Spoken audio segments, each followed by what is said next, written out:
আজি পবিত্ৰ মহালয়াৰ দিনৰ পৰাই মা দুৰ্গাৰ পূজা আৰম্ভ হয়। ওম দুৰ্গায়ে নমঃ।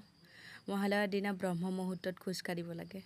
হিন্দু শাস্ত্ৰ অনুসৰি মহালয়াৰ দিনটো অৰ্থাৎ আহিন মাহৰ অমাৱস্যাৰ তিথিত দেৱী দুৰ্গাৰ মৰ্ত্যলৈ নামি আহিছিল আৰু বোলে হিমালয়ৰ দাঁতিত তেওঁৰ আৱিৰ্ভাৱ হৈছিল।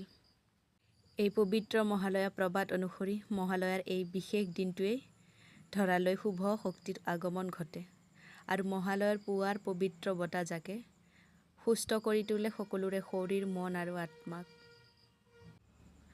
মহালয়াৰ দিনটোত দেৱীৰ সংস্পৰ্শ লাভ কৰিলে সকলো অপায় অমংগলৰ পৰা পৰিত্ৰাণ লাভ কৰিব পাৰি বুলি জনবিশ্বাস আছে আৰু এই পবিত্ৰ মহালয়াক দুৰ্গা পূজাৰ আৰম্ভণি বুলি ধৰা হয়। জয় মা দুৰ্গা। ওম নমঃ শিৱায়। ওম দুৰ্গায়ে নমঃ। কিন্তু আজি আমাৰ মাজত জুবিন দা নাই।